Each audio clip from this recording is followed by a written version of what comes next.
So a very good afternoon to all my viewers and subscribers. Thank you मेरी videos को प्यार देने के लिए, व्यू करने के लिए और मेरे चैनल को सब्सक्राइब करने के लिए। जितना हो सके अपने फ्रेंड सर्कल में इसे प्रमोट करिए। I will be really glad. तो आज हम बात करने वाले हैं जर्नल के ऊपर ही, और जर्नल में कुछ स्पेसिफिक तरह के ट्रांजैक्शंस के बारे में आज हम बात करेंगे।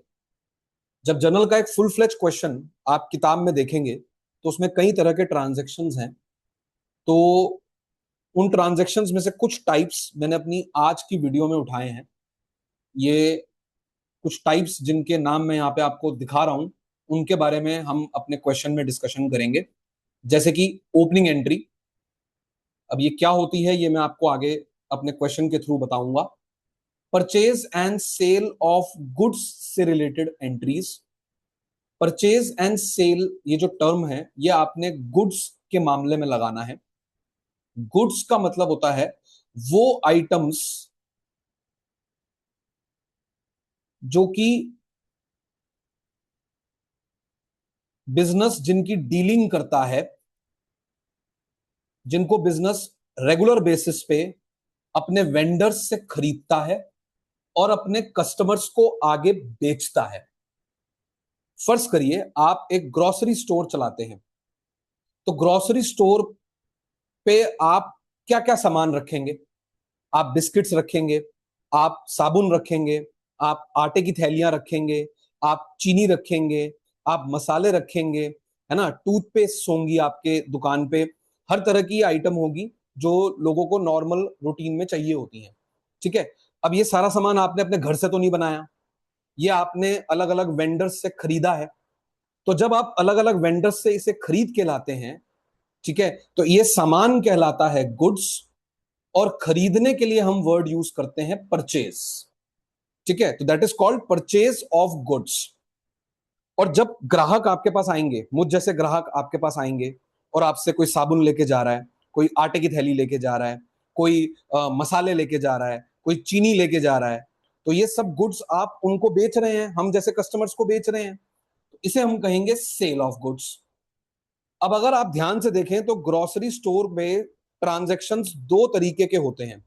एक जिनमें कस्टमर ने तुरंत पैसा दे दिया, तो उसे हम कहते हैं कैश सेल, जिसमें कस्टमर ने तुरंत आपको पैसे दे दिए।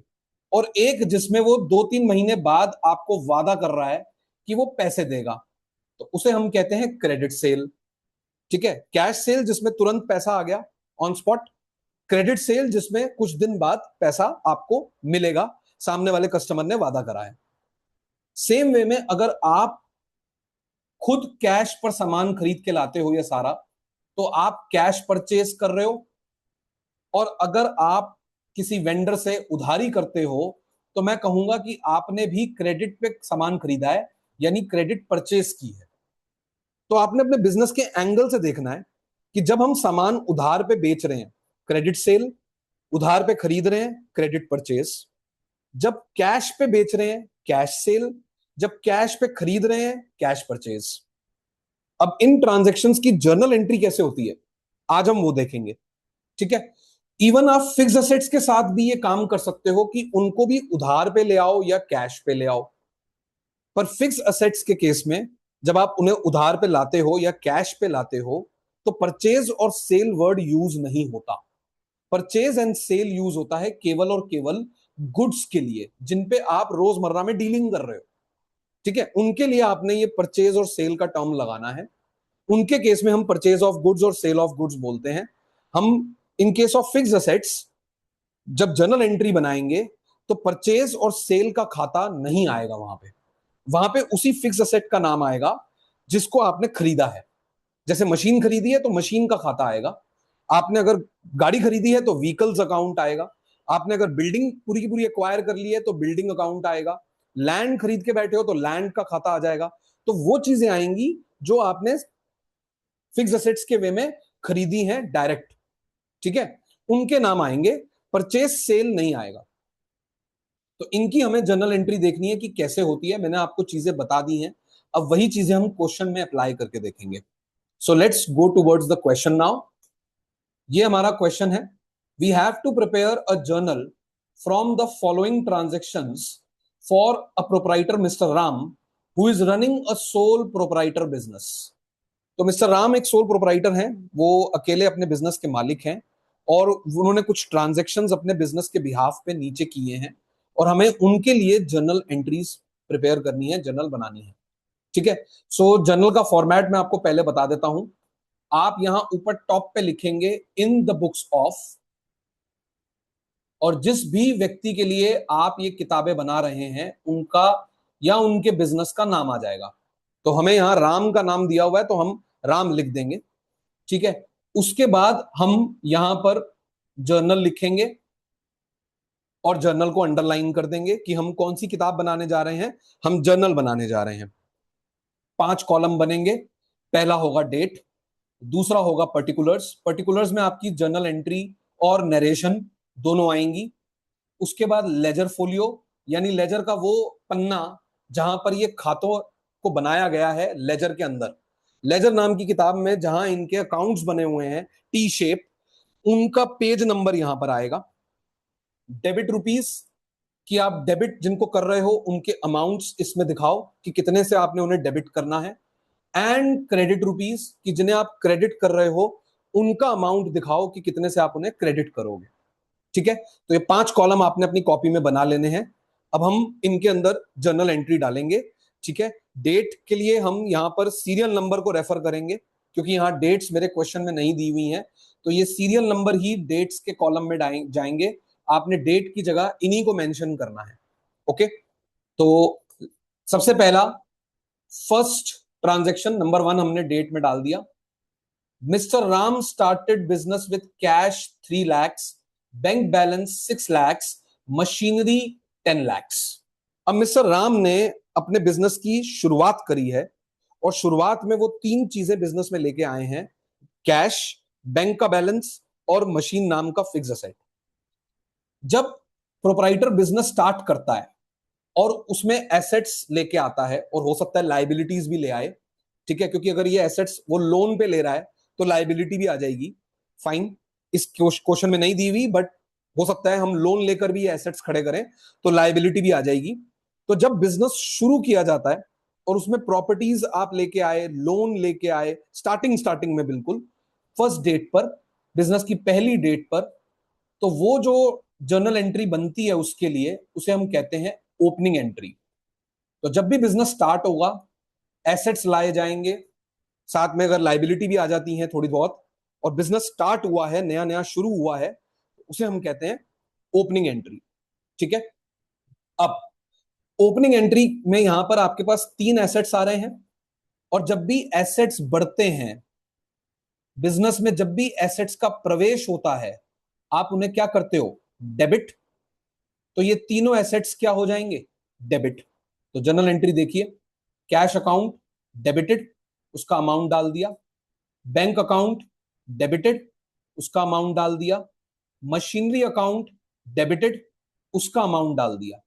तीनों के अमाउंट्स डेबिट कॉलम में हमने डाल दिए उनके नाम के सामने, और हमने इनके नाम लिखे, cash account, bank account, machinery account, और कॉर्नर में डेबिट का सिंबल भी डाल दिया है ये दिखाने के लिए कि ये डेबिट हो रहे हैं। ठीक है, अब डेबिट साइड तो पूरी हो गई। सवाल आता है कि क्रेडिट साइड पे क्या आएगा। क्या हमें इस क्वेश्चन में इन 3 प्रॉपर्टीज के अलावा कुछ बता रखा है कि हमने कहां से इनका पैसा अरेंज करा? क्या हमें वो पैसे का सोर्स बताया गया है कि हमने लोन लिया या ओनर ने खुद पैसे लगाए? कुछ नहीं बताया गया। तो ऐसे केस में हम प्रिज्यूम करते हैं कि ओनर ने अपना ही पैसा इन 3 एसेट्स में डाला है। और जब ओनर अपना पैसा बिजनेस में लगाता है तो आप उसे कहते हैं कैपिटल, और अगर बिजनेस में कैपिटल बढ़ती है तो उसे क्या किया जाता है, क्रेडिट। तो यहां पर राम की कैपिटल लिखी जाएगी टू कैपिटल अकाउंट, ये राम को ही रिप्रेजेंट करेगा।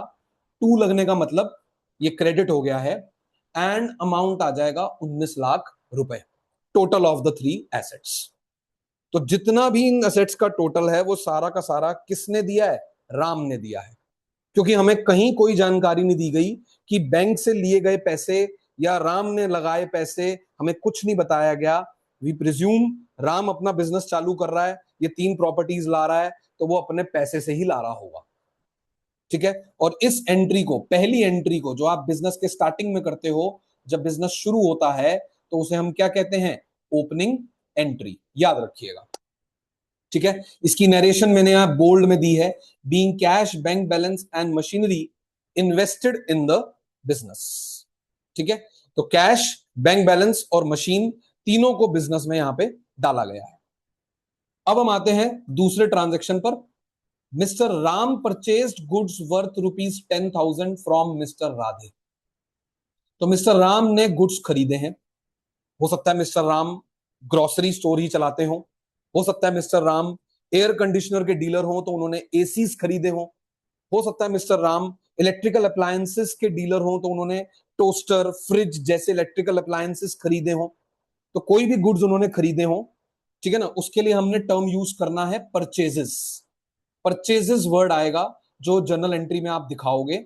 ये देखिए, परचेजेस अकाउंट, और क्योंकि ये एक एक्सपेंस होता है, और एक्सपेंस अगर बिजनेस में बढ़ेंगे तो वो क्या होंगे? डेबिट। तो इसलिए परचेज को हम करेंगे डेबिट। जब आप गुड्स खरीदेंगे, आपका एक खर्चा हो रहा है गुड्स खरीदने पर, आपके हाथ से अमाउंट जाएगा या अभी जा चुका है, ठीक है, और बदले में गुड्स आ रहे हैं, तो इट्स एन एक्सपेंस, और एक्सपेंस बढ़ने पे क्या होता है? डेबिट। तो यहां हमने 10,000 रुपए डेबिट में, डेबिट कॉलम में परचेज के आगे लिख दिए। ठीक है, अब क्या हमने मिस्टर राधे को तुरंत पेमेंट कर दी है? क्या क्वेश्चन में, ट्रांजैक्शन में कहीं ऐसा बोला गया है कि हमने उन्हें कैश पे कर दिया? बस ये कहा गया हमने उनसे गुड्स खरीदे। कैसे खरीदे? चेक पे किया, कैश पे किया, डिमांड ड्राफ्ट दिया, कुछ नहीं बताया गया। तो वी प्रिज्यूम कि राधे का नाम अगर आ रहा है और कोई पेमेंट के बारे में बात नहीं की गई है, यानी राधे साहब को पेमेंट आगे होनी है, पेमेंट हुई नहीं है अभी। तो जब किसी को आपने पैसे देने हैं, दिए नहीं है, वो आपका क्या कहलाएगा? लायबिलिटी। और जब लायबिलिटी आपके बिजनेस में बढ़ेगी तो वो क्या होगी? क्रेडिट। तो यहां पे हमने परचेज के अगेंस्ट राधे को रख दिया, टू मिस्टर राधे, और क्रेडिट कॉलम में उनके 10,000 रुपए डाल दिए, और उन्हें एक लायबिलिटी की तरह हमने यहां पर शो कर दिया। और लायबिलिटी बढ़ने पे क्या होती है? क्रेडिट, इसलिए टू वर्ड लगा दिया गया। ठीक है, और narration being goods purchased on credit from mister Radhe. तो ओपनिंग एंट्री डिस्कस हो गई है, credit purchase of goods discuss हो गया है। अब हम आते हैं तीसरे ट्रांजैक्शन पर। Mister Ram purchased goods worth 20,000 from mister Radhe, but this time for cash. तो इसका मतलब हमने राधे साहब को तुरंत पेमेंट कर दी है, यानी राधे साहब का हमारे सर पे कोई कर्जा नहीं है। तो दो खाते जो आपके लिए इंपॉर्टेंट हो गए यहां पर, वो कौन से हो गए? एक तो परचेस खाता हो गया गुड्स के केस में, और एक आपका कैश खाता हो गया, क्योंकि आपने कैश दिया है और गुड्स लिए हैं। गुड्स आए, कैश गया। अब गुड्स आ रहे हैं, परचेज हो रही है, एक्सपेंस हो रहा है, तो परचेज आपका हो जाएगा डेबिट, और कैश नाम का एसेट जा रहा है, तो कैश हो जाएगा क्रेडिट। तो एंट्री बनेगी परचेजेस अकाउंट डेबिटेड, क्योंकि ये एक तरह का एक्सपेंस है, और एक्सपेंस बढ़ने पे क्या होता है? डेबिट। टू कैश, कैश आपका एसेट है, डाउन हो रहा है, तो क्या होगा? क्रेडिट।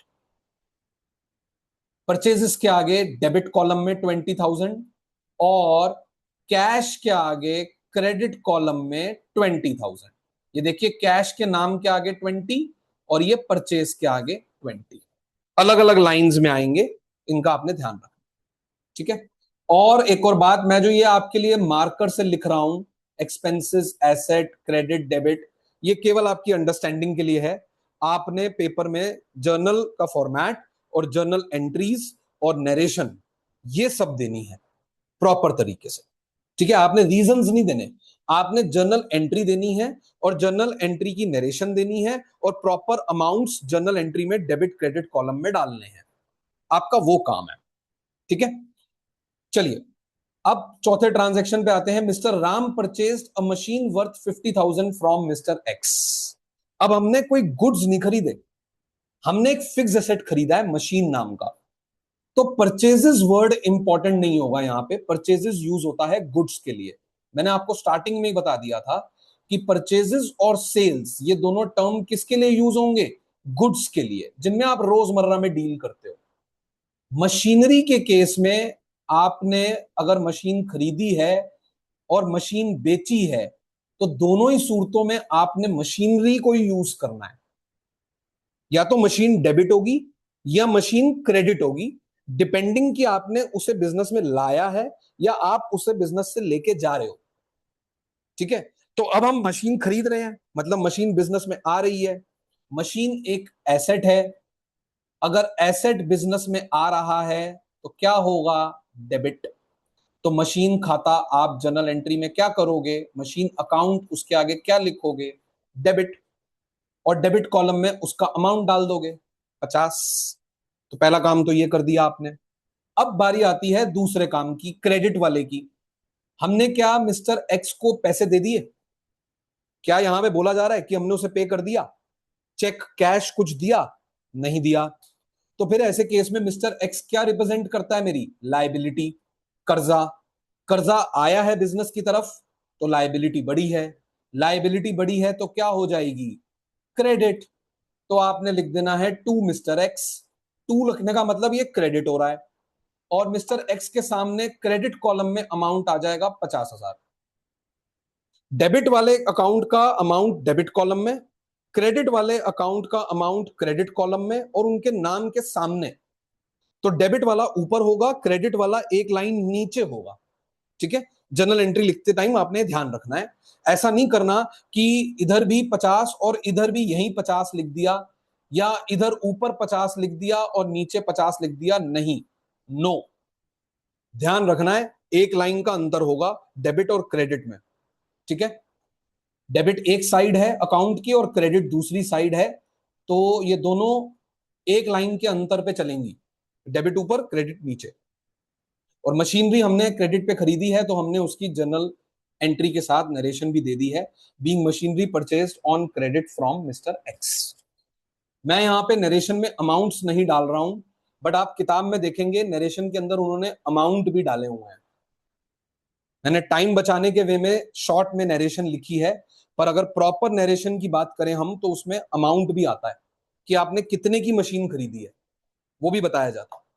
ठीक है, तो चलिए आ जाते हैं नेक्स्ट। मिस्टर राम ने फर्नीचर खरीदा है ₹10,000 का। अब यहां पर फर्नीचर फिर से एक फिक्स एसेट आ गया। ठीक है, अब वो खरीदा जा रहा है तो फर्नीचर का ही खाता यूज होगा। बिजनेस में आ रहा है तो it will be debited. But सवाल है कि मिस्टर राम ने ये कैसे खरीदा, किससे खरीदा? उधार पे खरीदा या कैश पे खरीदा? अब आप कॉमन सेंस लगाइए कि हमें कहीं कोई पार्टी नेम नहीं दिया हुआ, कहीं कोई पेमेंट का तरीका नहीं दिया हुआ, तो क्या मैं इसे कैश ट्रांजैक्शन मानूं या मैं इसे क्रेडिट ट्रांजैक्शन मानूं? अगर आप क्रेडिट ट्रांजैक्शन मानेंगे तो आपको पार्टी नेम चाहिए, पार्टी नेम तो है नहीं, तो फिर ऐसे केस में आप इसे क्या मानेंगे? कैश ट्रांजैक्शन मानेंगे। फर्नीचर आया है, कैश लेकर गया है। एक तरफ फर्नीचर बिजनेस में एंटर हुआ है, दूसरी तरफ कैश हमारे हाथ से गया है। तो एंट्री में दो खाते होंगे, फर्नीचर, कैश। फर्नीचर बिजनेस में एंटर हुआ है, डेबिटेड। कैश बिजनेस से दूर गया है, क्रेडिटेड। दोनों एसेट्स हैं, एक बढ़ रहा है तो डेबिट, दूसरा घट रहा है तो क्रेडिट।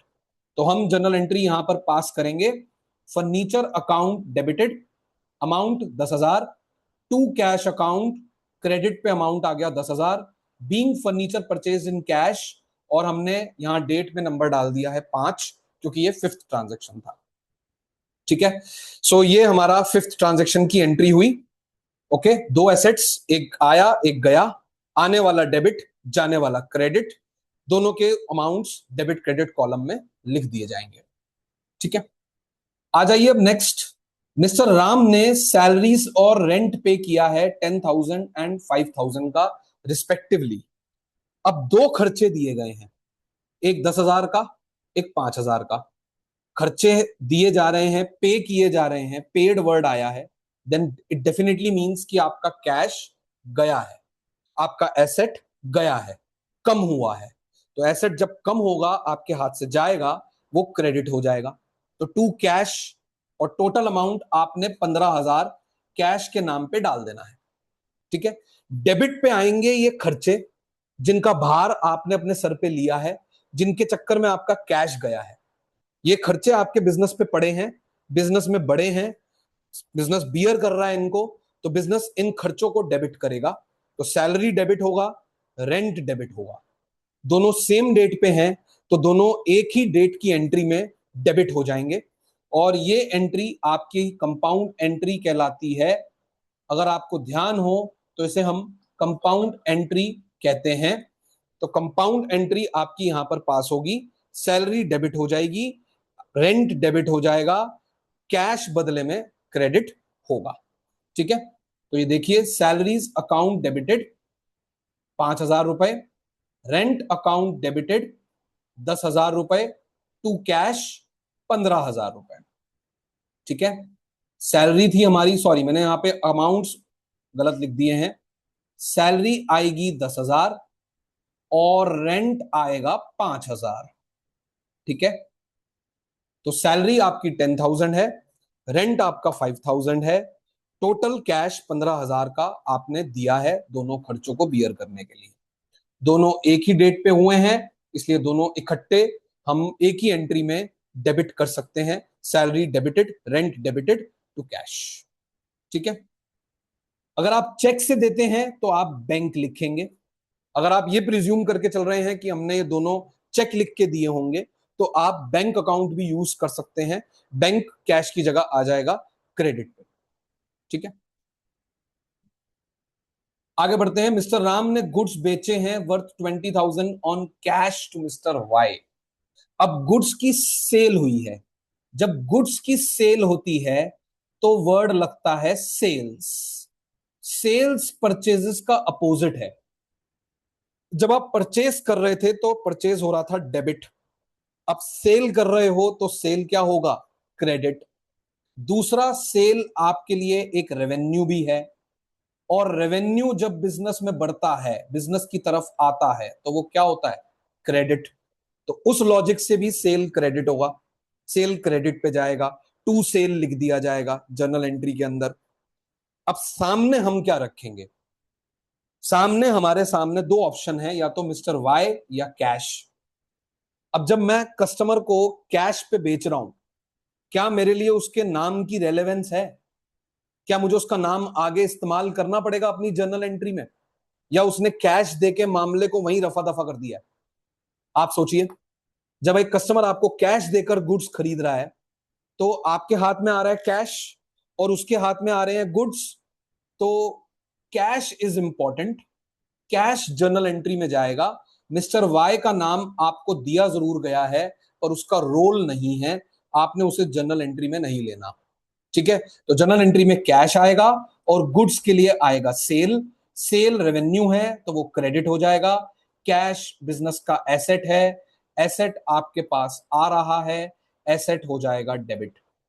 ठीक है। सो एंट्री बनेगी कैश अकाउंट, साथ में लिखेंगे debit, to sales account, cash के आगे डेबिट में 20,000 और सेल्स के केस में क्रेडिट पे 20,000, और नरेशन हम दे देंगे being goods sold on cash to mister Y. और मैं फिर से रिपीट कर रहा हूं, मैं नरेशन में अमाउंट्स नहीं डाल रहा हूं, बट आप प्रॉपर नरेशन उसी को कहते हैं जिसमें अमाउंट्स लिखे जाते हैं। तो आपने अमाउंट जरूर लिखने हैं जब आप पेपर के अंदर अटेम्प्ट कर रहे होंगे। आप नरेशन कैसे लिखेंगे? Being goods worth ₹20,000 sold on cash to mister Y. ये पूरी कंप्लीट नरेशन है विद अमाउंट्स। ठीक है। मैं फिर रिपीट कर रहा हूं, being goods worth ₹20,000 sold on cash to mister Y. Okay. Now mister Ram ने गुड्स बेचे हैं वर्थ 30,000 मिस्टर जेड को। अब फिर से सेल आएगा और वो रेवेन्यू है और वो बढ़ रहा है, बिजनेस की तरफ आ रहा है, तो क्रेडिट। बट क्या हमने मिस्टर जेड को कैश के बदले गुड्स बेचे हैं या चेक के बदले गुड्स बेचे हैं? नहीं, ऐसा कुछ मेंशन नहीं किया गया। तो मिस्टर जेड उधार पे लेके गया है। अब मिस्टर जेड जब उधार पे लेके जाएगा तो मिस्टर जेड बन जाएगा हमारा डेटर, और डेटर होता है एक तरह का एसेट, और एसेट बढ़ने पे क्या होगा, डेबिट। जब एसेट आपके बिजनेस की तरफ आ रहा है तो क्या होगा, डेबिट। एंट्री बनेगी mister Z debited to sales account. To लगने का मतलब ये क्रेडिट हुआ है, सेल्स के सामने आएगा 30 और जेड के सामने डेबिट पे आएगा 30, एंड नरेशन आ जाएगी being good sold on credit to mister Z. ठीक है। अब last transaction, mister Ram sold goods worth 10,000। अब यहां पे कहीं नहीं बताया गया सेल किसको की गई, कैसे की गई। जब कोई पार्टी नेम नहीं है तो क्रेडिट ट्रांजैक्शन तो भूल जाइए, क्रेडिट तो हो ही नहीं सकता। क्रेडिट ट्रांजैक्शन के लिए पार्टी नेम मैंडेटरी है, चाहे क्रेडिट परचेज हो चाहे क्रेडिट सेल हो। सामने वाली पार्टी जिसने हमसे सामान खरीदा है या जिसने हमें सामान बेचा है, ठीक है ना, हमारा कस्टमर या हमारा वेंडर, उसका नाम होना बहुत जरूरी है, तभी क्रेडिट ट्रांजैक्शन माना जाएगा। अगर नाम नहीं है तो आप प्रिज्यूम करेंगे कि कैश पे लेना देना हुआ है, कैश आया है या कैश गया है, तो it is definitely a cash transaction. तो कैश ट्रांजैक्शन के बेसिस पे जर्नल एंट्री पास होगी।